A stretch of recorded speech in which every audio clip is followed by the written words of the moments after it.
I have registered for a gravel race, and this video is brought to you by Bombas. The event in question is called Paris to Ancaster.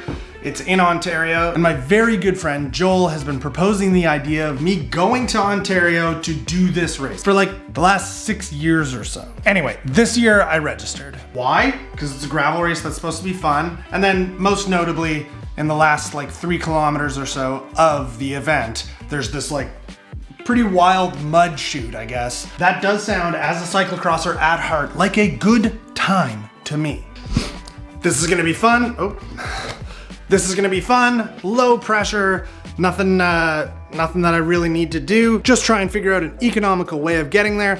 We're going for a bike ride, no pressure. It's gonna end in mud. Good.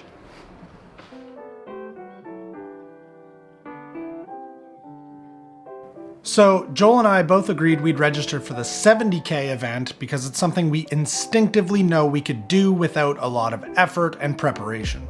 And then he nonchalantly hits me with this. He's riding his trainer 5 times a week and quietly drops this gym training video.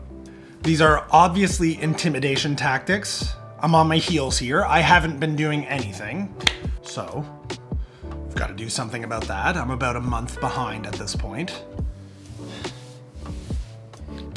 I'd like to lay some excuse foundation down if I don't perform very well at P2A this year. I am coming out of COVID, and it's recommended that you don't go too hard right away. So I started running a little bit because I'm a slow runner anyway, and I never really go that hard. So it's a great place to start. It is, I don't know how many kilometers, but I know it's about halfway through this run, and I'm happy to report this is kind of the first day where I haven't had like really gross stuff in my throat. I think I'm on the up and up.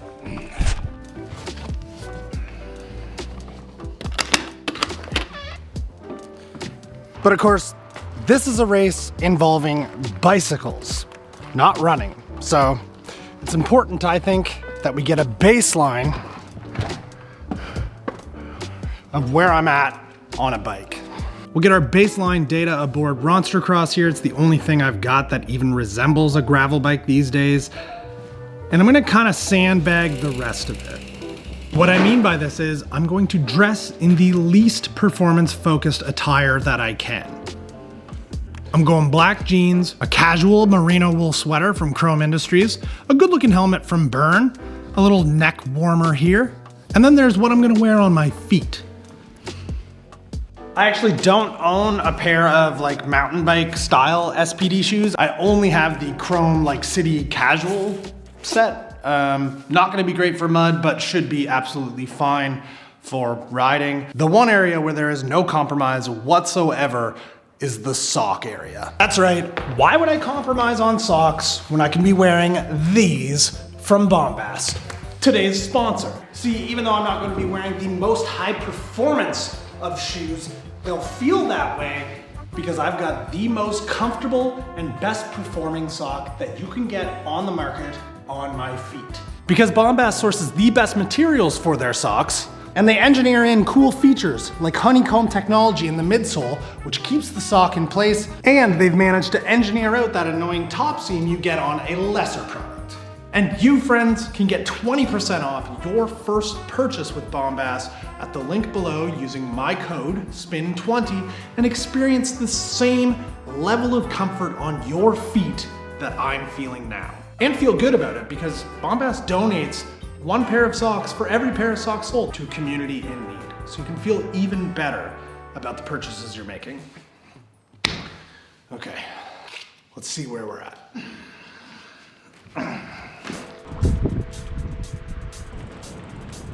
The goal with this deliberate casual attire is to remind myself to take it easy for the first outing. To ride at a sustainable pace and not invoke a really bad coughing spell by pushing too hard.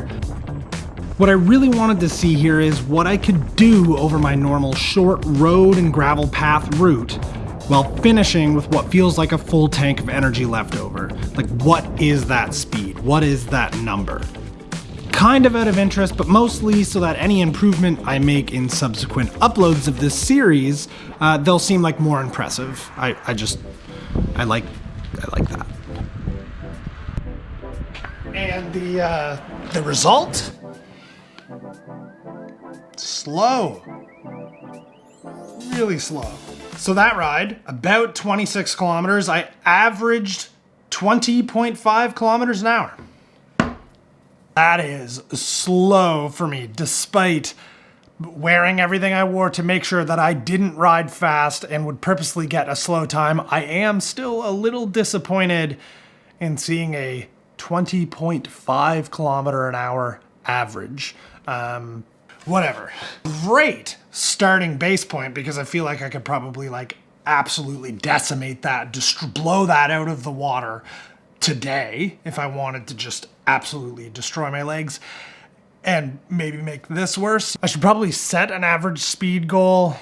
I don't really know what that should be, but I think between 28 to 30 kilometers an hour while feeling really good at the end should probably be where I shoot for. Yeah, that's what we'll say. I think that makes sense.